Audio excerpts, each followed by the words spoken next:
Greetings, everyone. Instructor Jeremy Thomas here at Six Methods Martial Arts and Rogers Pak Mei Athletic Association. And it's been a little while since we've seen each other and talked, but while I've been doing my my weapon sparring with the new metal gear from Gaou, which has been so much fun, I've still been keeping up on Pak Mei, so that's what we're going to do tonight, is go through a couple of the second part of the Pak Mei hands. And we're only going to go over two tonight, but I consider them very useful, very important techniques. The first one is going to be a technique called Cup Da, okay, which is a push. And the other one is going to be a double palm forward push. Now, throughout my life, I've had chokeouts aside. I've only had two knockouts. One from a well-placed kick in a taekwondo tournament, and the second from someone that my sister was dating who had put her in harm's way, lied about it, showed up on my property, and he got out of his truck, and I used this exact double hand push against his chest, which caused his head to whiplash against the window and of his vehicle as he exited, and he slid down like a sack of potatoes, which was really anticlimactic because I really, really wanted to hit him. But that's neither here nor there. The fact is I've only managed, I've never managed, I've been choked out, but I've not been knocked out. I've had my bell rung. I've seen stars. I've been discombobulated, but never quite knocked out. So I have yet to quite experience that. And the only two times I've ever really knocked any other people out were, as I said, with the one well-placed kick and a push that really was just a conduit to the knockout. It was his head hitting the back of the glass that knocked him out. But if you're pushing somebody and there's something behind them, like say a brick wall or a bar or something like that, things can turn out really badly for them. So let's take a look at these two techniques. This first one is called Cup Da, and it is an extremely versatile technique. So I'm going to start with my right leg forward here, because this is how it's first introduced in some moon form.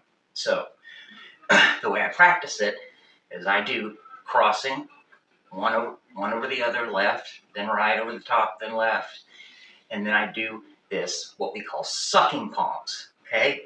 You're kind of letting your fingers, like you're doing the Shang Tsung take his spirit thing. Raise my hands up, okay? And they both, as I sink, okay? And spit my air out, okay? I'm pushing forward, and I'm blocking low, either a knee or a kick or something like that, okay? I can orient this to where it's higher.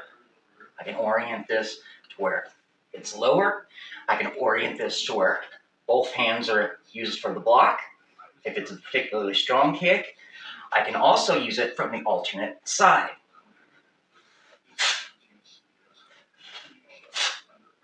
Okay, and it's also a really good method for practicing your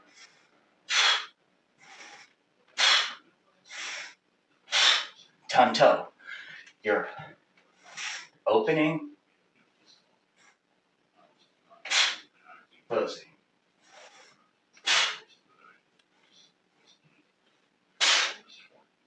Okay, Cup Da, K-U-P-D-A. Now, the second technique is the technique around which the form 9-step push is built. It's the push, okay?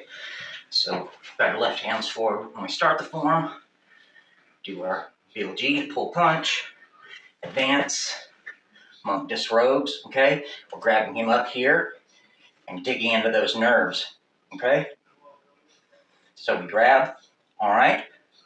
Now, from this position, we're going to wrench, not pull in, but pull in and outward, okay? Cut down, okay? Breathe in, sink and push. Sink and push. Think of it like a choo-choo train. Okay, that double-handed push use that on the bag and watch how easy your bag moves. Same thing with the person. And the closer their feet are together, generally speaking, the less solid their stance is. So, in other words, if they're standing at a tension like this, it is super easy to push them and knock them down. Where, as if they're at a really fighting stance, it's going to be a lot harder.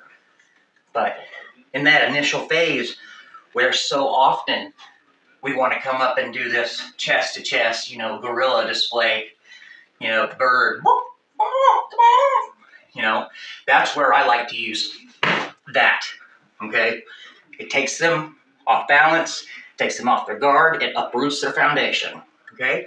From that point on, I can decide whether I need to pursue and attack this person, because now I've gotten information on what he's capable of withstanding, okay? I've gauged him somewhat, so I determine what I need to do from there. What you don't want to do is screw yourself by pushing somebody that's either small or not in good health. Okay, if you push them and they hit their head against the back of a brick wall or the corner of a bar and they die, you're gonna get prosecuted. Okay, I'm not a lawyer, but I'm just telling you from my past experience and what I've seen happen to other people. Same thing with chokes. Okay, if you get a guy choked out and he's standing, let him down easy. Okay, if you just drop him and he falls, hits a chair, the corner of the bar, and dies, you can expect to get prosecuted. Again, I'm not a lawyer. These are just things that I've experienced through real life. Okay? So, pushing, it sounds harmless when we're talking about little kids. When you're talking about full-grown adults, women and males, using their entire body strength to move your entire body, that can lead to some really, really damaging results. So, very useful, very simple, yet not to be taken lightly. Okay, guys? There's my little snippet for today. Thank you so much. And I can't express enough how much emphasis both Sifu, Rustin, and Sigung Loy put on Cup Da practice. He's literally told me, you want to fight good? Practice Cup Da. Okay? It's just something to think about. So there's those for you guys. If you have any questions, you're always free to reach out to me, and I'll be sure to answer them sooner or later. All right? Thank you guys so much. And I'll see you next time.